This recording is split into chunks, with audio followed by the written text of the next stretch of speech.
We are joined by the good folks at the Lakeville Journal every Thursday at this time.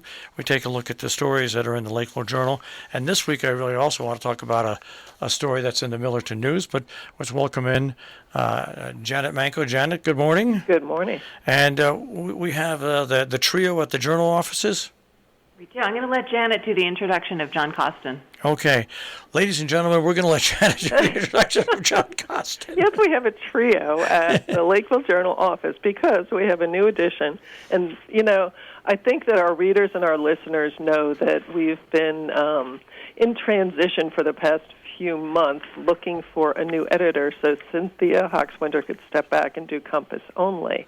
Well, we have found the person who has stepped up to do that, and we're thrilled. His name is John Costin. We have the story about him in the paper this week. He lives in East Canaan and knows the area well and worked for 30 years at the Wall Street Journal, so has a deep knowledge of journalism and also for local journalism. So welcome to John, and he will be part of our group moving forward. John, welcome. Oh, thank you very much. Hello, John. Hello. All right. Well, with the welcome mat out of the way, guys, I know that it's this week in the Lakeville Journal, but there's a big story that you're covering on the Millerton News side, and that is the future of the Millerton Police Department. So I just wanted to give kudos to people to make sure they look at that article if they're on the New York side of the border. I think it's been a pot that's been boiling for about 6 or 7 years. And now it's about to come to a head. That's right. Caitlin Lyle has a story about the meeting where Millerton talked about going to the Dutchess County Sheriff's Office for coverage for their police protection rather than having a local force. And we also have an interview with the Millerton mayor on dissolving the Millerton Police Department. That's by Whitney Joseph. Don't miss these two stories. They're relevant to, of course, everyone on the New York State side of the line and in Millerton, but also to anyone who travels through Millerton to know what's happening with their police coverage. They're really thorough and important stories. They are, and it's funny, I spoke to Jen Nijak the day before yesterday, right after the meeting took place, and I gave her some information, and she got me back. She says, "Where'd you get that?" So I said, "Well, I hate to tell you this, but once again, now it's on Facebook because these meetings drew immediate reactions. So there's very, very, very, very busy, and I'm sure that there's going to be many letters to the Millerton News next week. Let us move forward now and go to the front page of the Lakeville Journal. We've got the story on the Regional Health Center plan for North Canaan. Hopefully shovels in the ground sometime this summer, and hopefully in a year we'll have a much-needed facility. I think the backhoe is in the ground now. This is a big deal. You don't see too many $5 million projects of any kind in our towns, and with the shall we say uncertainty about health services at the moment, this is good news. You know, it's really good news, and it shows you the foresight that the Foundation for Community Health and the health center itself, they began negotiations and working on this years ago when it wasn't quite so acute, and now it's an acute problem, and it's an acute problem that will begin to start to have a little kind of an answer within the next year or so. So kudos to everybody who started this project years ago, and it's come to the fruition now, and also to Maria Horn and the state legislature, because they finally approved that money, I think, last week that will go towards, I think it was $3 million that will go towards this project. And we got the note from Lisa Carter. Mass strongly recommended at North Canaan School, and Region 1 also had its, I think, highest day of COVID reporting outbreaks in a while earlier this week. Patrick, let's talk a little bit about that story. Yeah, that's no sooner had we put the paper to bed than 2 hours later we get the message from Region 1 that they had an unusually high single day number of cases, and that they were going to go to the strongly recommended mask routine for the whole of Region 1. I think you're going to see this back and forth for the foreseeable future. There's just too many variables. They're doing the best they can, and they have to react to circumstances, and this is the way it's going to be. Yeah, it's something that we're going to have to live with for quite a while, because one variant comes, one variant goes, another variant comes, another variant goes. And the school district not only has the parents and the students to worry about, and the teachers and the employees and the bus drivers, but they also have to check in with the state and all the health agencies and get determinations from them. So you're right.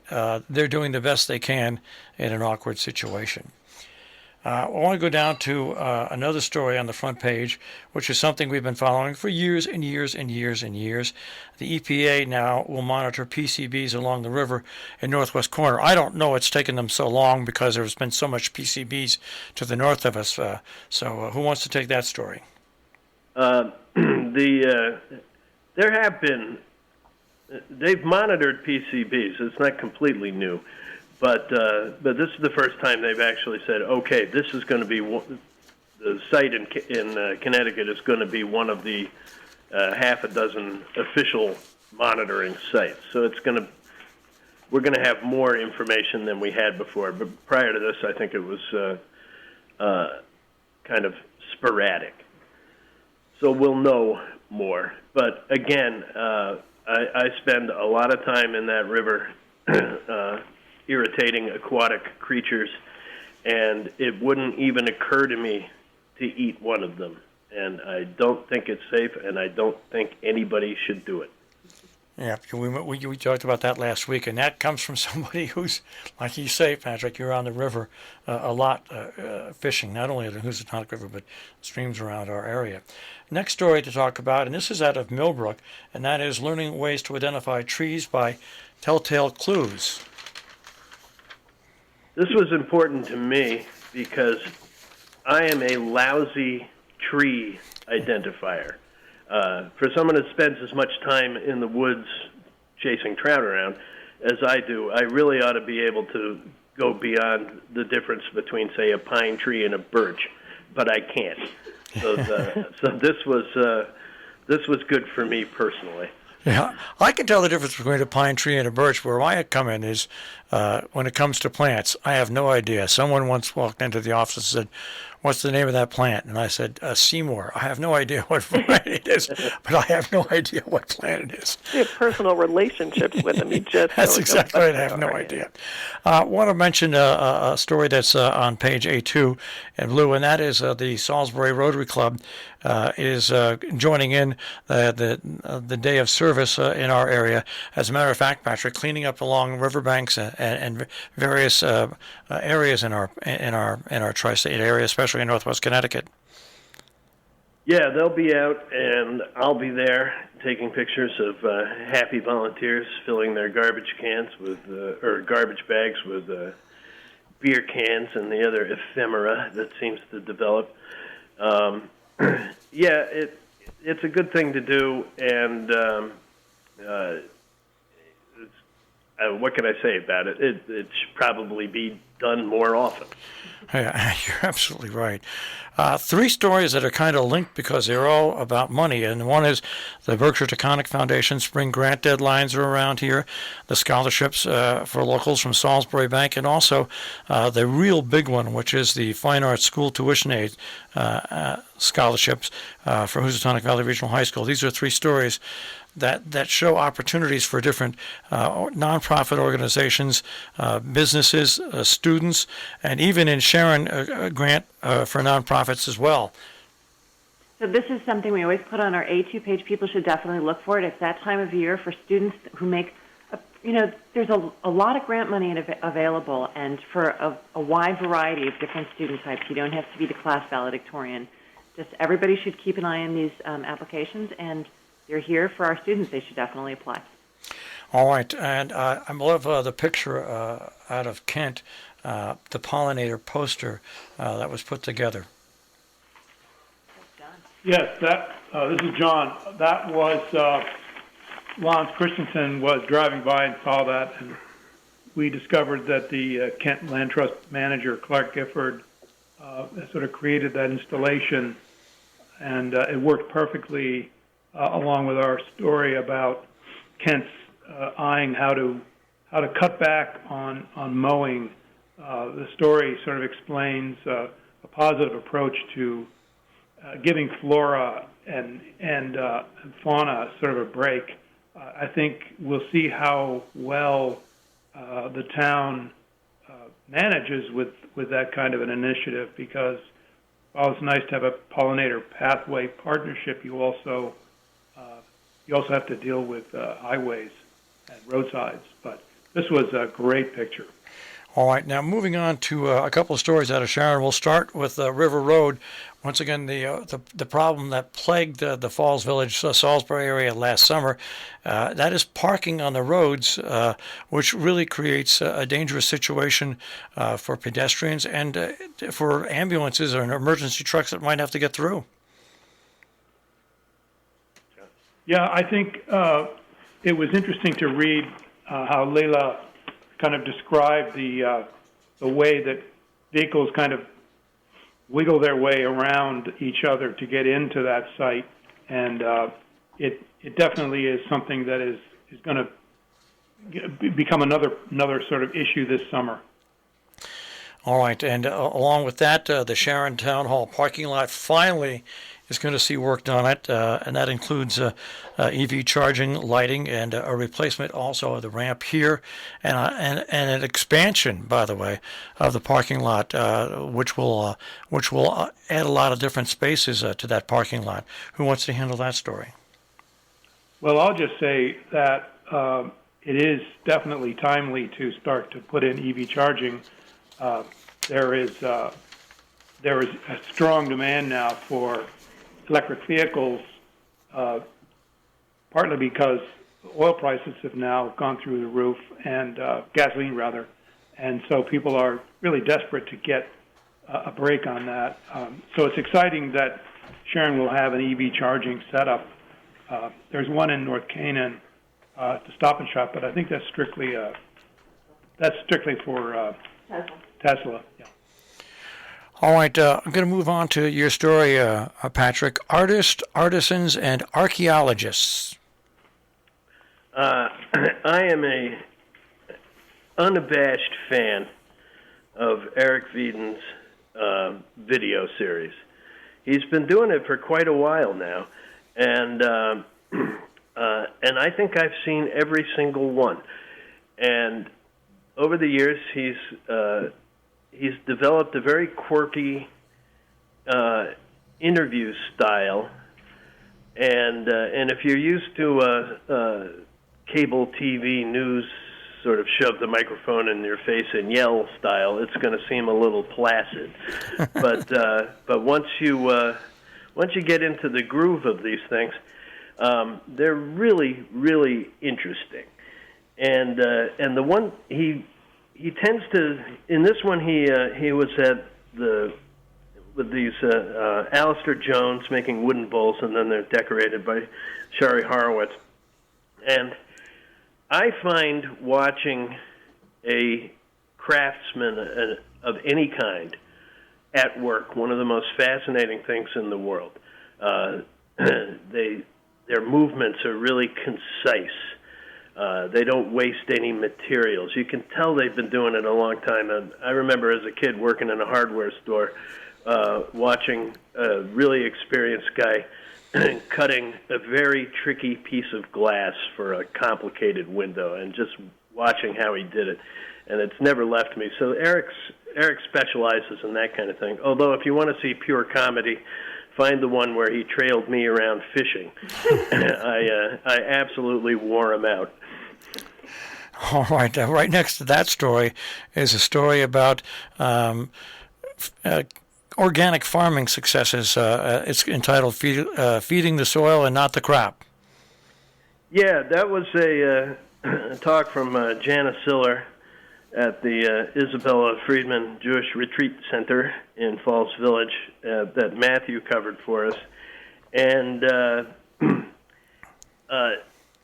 well, this is kind of like watching an artisan at work, hearing her explain this. I knew most of this stuff, sort of, but to hear it all laid out in a very concise and logical way like that makes me wish that I had a vegetable garden, which I don't. But if I did, I would do this. All right. I want to go to the obituary page, and because Bill Flint passed away. And the reason I mentioned Bill Flint is in my adult life, my cars were always provided for me. My mother co-signing, my mother getting them, or hand-down cars. And when I moved back to this area, I purchased my first new car ever from Bill Flint. And it was a Ford Probe that I got fully loaded. And I remember I was shaking when I was signing the loan thing because it turned out to be a $20,000 car. But Bill Flint sold a lot of cars to a lot of people around here, and he'll be missed. He was a great guy. And of course, condolences to his lovely wife Dot, who everybody loves, but also important obit for Paul Roy, who recently retired from North Canaan and was awarded his own mower that he loved so much.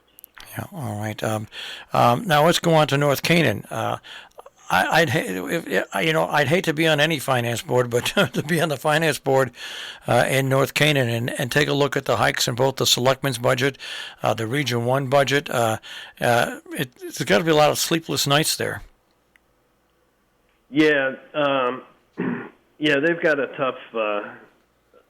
They've got a very delicate situation. What they're going to do, and I actually was watching their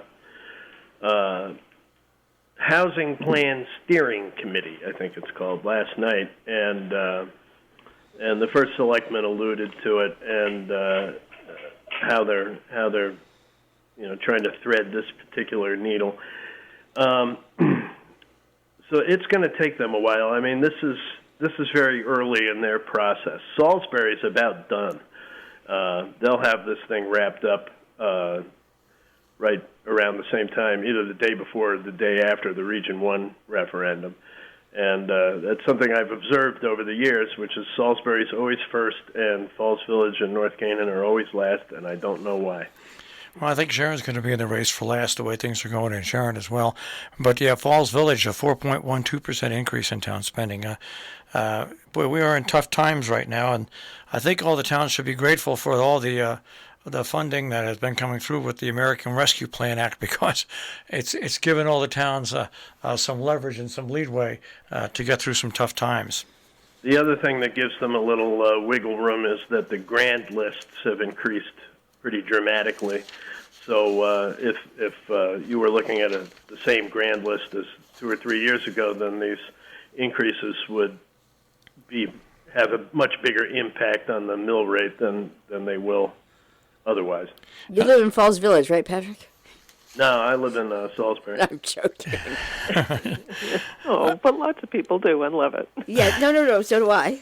It's just the tax rate in Falls Village has always been noticeably. Well, Falls Village has got this. It's Sharon and Salisbury not only have an influx of very wealthy people and a lot of houses and stuff like that and a lot of businesses, and North Canaan even has business. Falls Village has very little that they can get from the big corporations. They do have wealthy people, but you need some big, you need some big My spenders point, in there. Yes. But also, Falls Village is 50% non-taxable land.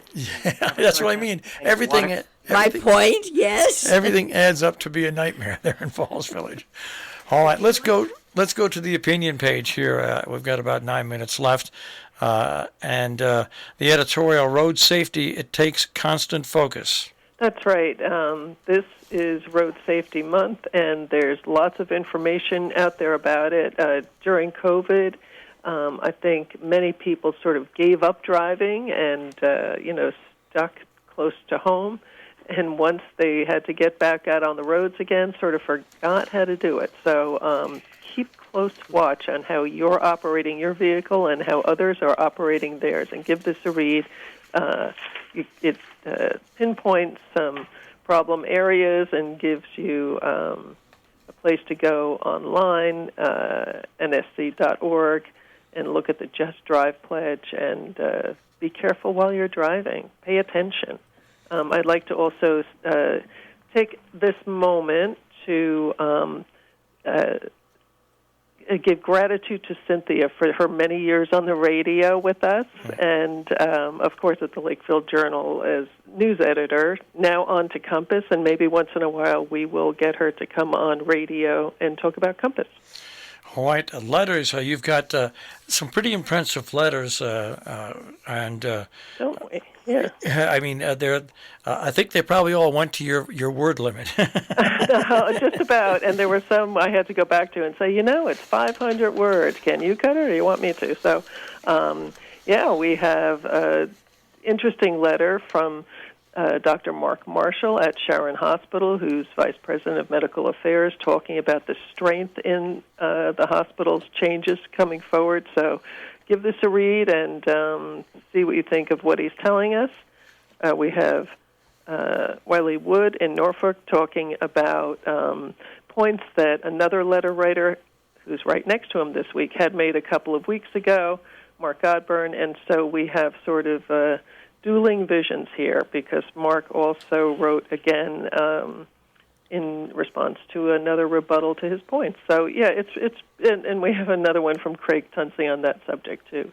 Really interesting, and don't miss turning back the pages. There's always something interesting in there. Well, I was going to go to that next. 25 years ago, April 1997, for those of you that think spring is here, a late-season storm buried the northwest corner with 1 foot, in some cases 2 feet of snow from a Monday night into a Tuesday morning. And that was just the day after Easter, and as Mrs. Gannett always referred to it, the April surprise. It was beautiful on Easter. I was newish. I wasn't that newish up here. I was looking at the little grass coming up through and then, does anyone remember, there was no power. It was vile. It was vile. And, the only thing that can be said that's good about an April storm is that it melts quicker than it does in February. This knocked it over. was vile. Oh, and the trees. Oh my God! Yeah. I want to go on to the Viewpoint page because you have a couple of interesting posts there. Of course, there's the Peter Steiner cartoon, but I like this one: humanizing Siri and college students who should know better. Right. Dick Ollis writes about Yale law students who came out to protest a speaker. Now, certainly all college students, but especially law students, should understand the First Amendment, and Dick gets into the ins and outs of that, and what happened in real time, and what they should be thinking about. And Varjun Frangian talking about Siri and Alexa and the impact they're having on so many of our lives. So a bit tongue-in-cheek, but he's always interesting to read. Do give that a read. If you know who Siri or what Siri and Alexa are. That's right. All right. Well, Cynthia, your time to shine in the next 2 minutes with Compass. I'm going to be very quick so that you have a chance to grill John for a moment. We sort of crowded him out today. But so I got to fulfill a dream of mine, which is to speak to Gretchen Mall, who recently bought a house here in the tri-state region and is an actress well known, especially for Boardwalk Empire. And is the loveliest, nicest person, and so sweet and so kind. And she actually said she used to drive by Sharon Playhouse and dream someday maybe she could actually do a theater production there. And her dream has come true. She's going to be doing a reading of a variation on The Scarlet Letter by Kate Hamill, and the director is Andres Nichols, a very beloved local person who had been in New York and Brooklyn doing theater and is back. That is sold out, of course, but the popularity of this particular outing is going to encourage other outings. Taconic Learning Center is back. There's a particularly cute class with Macy Levin and Tom Grunwald, who are going to be talking about life in the theater and using the name Frick and Frack, which, of course, we all remember from the wonderful NPR car show. And they're explaining in the article what that stands for. New poetry by Sharon Shard, and how to graft fruit trees. People act like it's really easy, but I guess I'll find out. Now I'm going to turn this over to John and let you grill him. I'm going to grill him for just one question. John. Yes. What did you come out of retirement for and take on this job? I think it's absolutely terrific. Well, I said in the interview that the most important thing to me around here is, is finding out what's going on. And people really, really want to know what's happening. So local journalism, community journalism is the place for that. And so the other thing was I've read the Lakeville Journal for a long time, and his story mentions that my mother-in-law, who is now deceased, but Hattie Taylor wrote the Hilltop Harvest column. She was very good at gardening. And so it's sort of pretty ripe in a way that I'm living in her house and working for the newspaper where she was a columnist.